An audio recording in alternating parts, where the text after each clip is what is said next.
Okay, so today I'm going to teach you about periodontal disease. So first we're going to start with what health looks like. So this is the healthy gums. So as you can see, they're nice and pink and there's no inflammation. So you can see the bone levels here are high. So what we do to measure periodontal disease is we use this little ruler. What it does is it measures between the tissues of your gums and your tooth. So as you can see here, the little ruler doesn't go down very far. So here it's about 2 millimeters, so that is considered healthy. So when you're measuring, if it's between 1 and 3 millimeters, then that is considered healthy. But then we get into gingivitis. So gingivitis is one of the first stages of the periodontal diseases. So as you can see here, it's starting to get a little bit more inflamed. So, and then around the gum line here is also inflamed.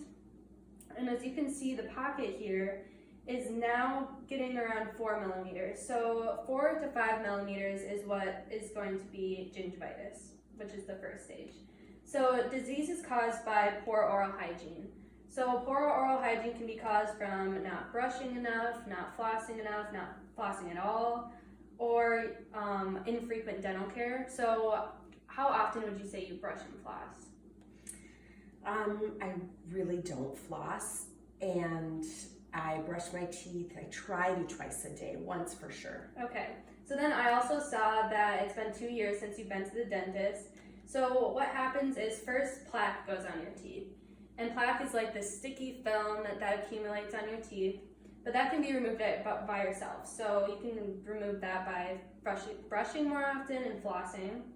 But then plaque eventually is going to harden and it's going to turn into calculus. So calculus, the thing is about that is it cannot be removed by yourself. So that's something that you have to come in to get removed by like a dental professional like the hygienist. So now we are into early stages of periodontitis. So now you can really start to see the disease. There's more inflammation. And so there's more inflammation here, and then as you can see, it's very red right here. And now the pockets are getting to be around 6 to 7 millimeters.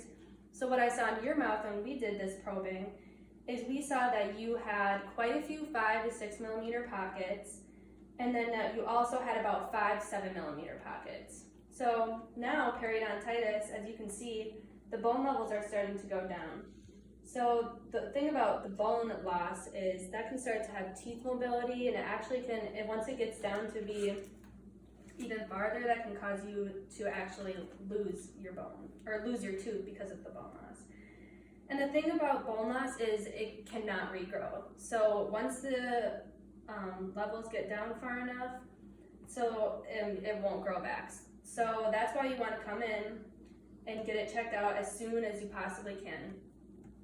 Okay, so now you can actually get into advanced periodontitis. So as you can see here, the bone levels are getting very low. There's very much inflammation, and so the inflammation is actually causing the gums to move down. So that's what recession is called. So recession is when the gums are going to start to move down, and it's going to show more of the dentin of your tooth. And as you can see here is the calculus, and that's what needs to be removed by the dental professional.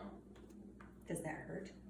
Well, the thing about periodontal disease is actually sometimes it does not hurt, and that's why people don't catch it right away. So the things that you might notice is your breath might start to stink. You're going to see bleeding when you're brushing and flossing, when you spit it in the sink. So then what you can do, like we talked about before, is you can start flossing, which will help. First, you're going to have, since you do already have those pockets in the calculus buildup, I saw that you have pretty heavy plaque, and you have moderate calculus throughout your whole mouth. So we're going to first, we need to remove all of that since you can't do that yourself.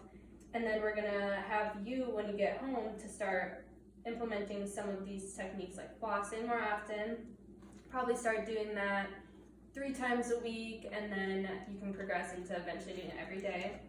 There's also special types of flossing, so we can talk about that. Like if you have braces, we have special things for that. Ways to do it around bridges, there's floss picks. And then we can also teach you about the proper ways to brush. So make sure you get nice and deep into the gums and try to brush your teeth around 2 minutes. So it will seem like a long time at first, but eventually it will start to become a part of your routine. So do you have any questions? No, I don't. Thank you. Yeah, you're welcome.